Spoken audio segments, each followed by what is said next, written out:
Stephen Moore of the Wall Street Journal has turned the tables with his own fairness quiz for President Obama. I'm Alan Barton. Stand by for Front Page.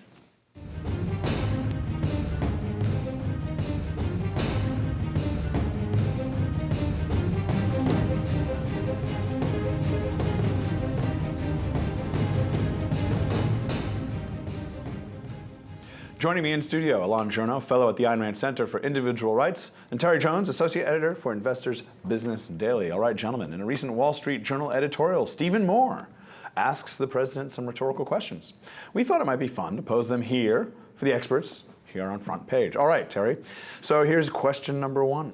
Is it fair that the richest 1% of Americans pay nearly 40% of all income taxes? The richest 10% pay 2/3 of the total amount.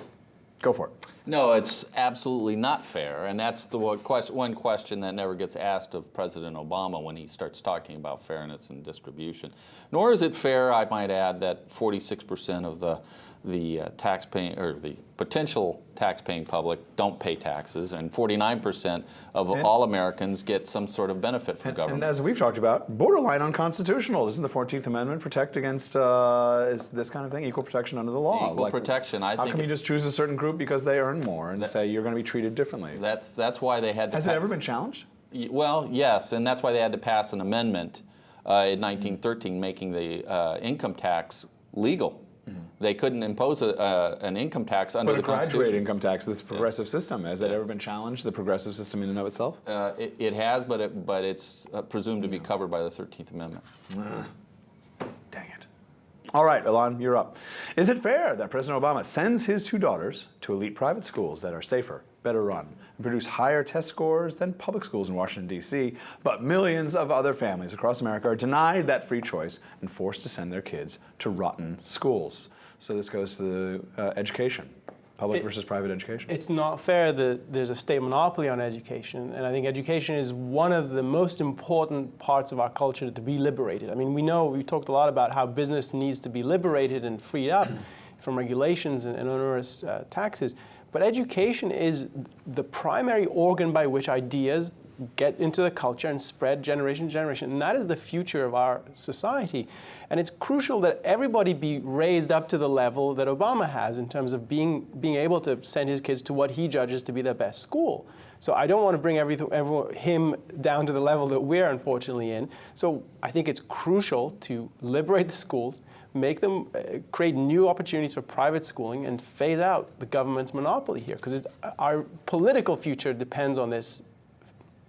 All right, Terry, let's move on. Is it fair that after the first 3 years of Obamonomics, the poor are poorer, the poverty rate is rising, the middle class is losing income, and some 5.5 million fewer Americans have jobs than in 2007? Are those stats accurate, first of all? Those stats are accurate, as a matter of fact, and I know Steve Moore is pretty scrupulous about his use of numbers, so I'm quite confident those numbers are accurate. And you know, we've heard this before, that how poorly everyone did under George W. Bush, but when you actually look at family incomes and personal incomes, they actually rose under George W. Bush. President Obama, not so much. They're going to say that Bush created the conditions for this epic financial collapse, which took over the first 3 years of the Obama presidency. That's going to be their narrative. And now we're creating jobs. There's been 22 straight months of job growth, even at a paltry level. Yeah. That's what they're going to use. Yeah, the narrative never goes challenged either. I mean, that's one of the sad things is to hear this repeated ad nauseum on all the TV news shows and over again by journalists, that this was a failure of banks and of Wall Street and bad guys and evildoers and predatory bankers. Predatory bankers and Bush. You know those people you were walking down the street and these men in cloaks would grab you, drag you down to an alley and say, sign this paperwork, sign this mortgage. It was all those predatory bankers. They were very, very predatory. They were nasty people. All right, Elan. Is it fair that those who work full-time jobs, and sometimes more, have to make ends meet, have to pay taxes to support up to 99 weeks of unemployment, probably more now, of unemployment benefits for those who don't work? I'm sure many on the other side would say, how dare you use the verb don't? Can't, right? That's the victimology story. They can't work. Can't work. What do you think?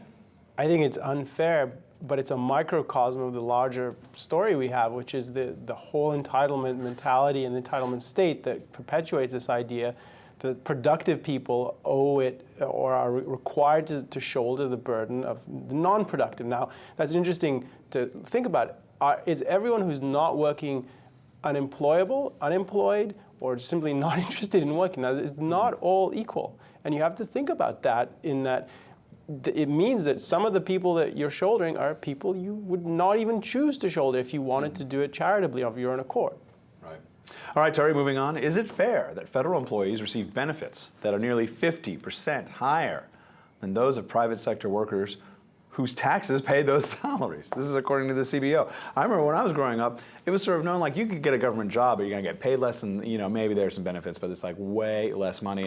And just the 20 years or 25, the past 25 years, federal jobs and government jobs are cushy. Yeah, I'm one of those people who was actually trained to do a government job, and I was trained as a economic planner, and that's one of the reasons I did not go into government work was A, it was stultifying, and B, it was poorly compensated, but it's certainly not the case now. And you look at the total compensation package, pay and compensation, and for a government worker, federal government worker, it's over $120,000 a year. For a private sector worker, it's half that, about $60,000 to $62,000, somewhere around there. So it's an outrageous gap that has grown, and they are not more productive. They are less productive than their private sector counterparts, so we're wasting enormous amounts of money. All right, Elan, moving on. Is it fair that soon almost half of the federal budget will take income from young working people and redistribute it to old non-working people, even though those over the age of 65 are among the wealthiest Americans? This goes to the Social Security argument. What do you think? No, it's not fair, and I would add to it, it's irrelevant whether they're wealthy or not wealthy. So part of the quote is, many of those people, 65 plus, have a lot of money. Well, I don't care if they're rich or poor. I think there's a fundamental problem in an institutionalized transfer from people who have money to people who are seen as needy, even if they're not needy. And this pyramid scheme. I think it's interesting the framing of that particular question, because most people don't think of Social Security as a wealth transfer from the young to the old. Yeah. They don't think of that at all. They think of it as sort of a fairness to those who have paid so much into society and have worked so hard for America, or have contributed so much. But the idea that you're transferring from young to old, and often those people have had careers, have their own income, plus now Social Security, which isn't means tested or anything like that. Anything you want to? Yeah, well, I mean, what people don't realize about Social Security is it was originally founded as an anti-poverty program for the elderly. The idea was there were a certain number of people who are not going to be able to accumulate enough assets, so we better have some money for them at the end of their working career so that they won't be eating dog food, basically.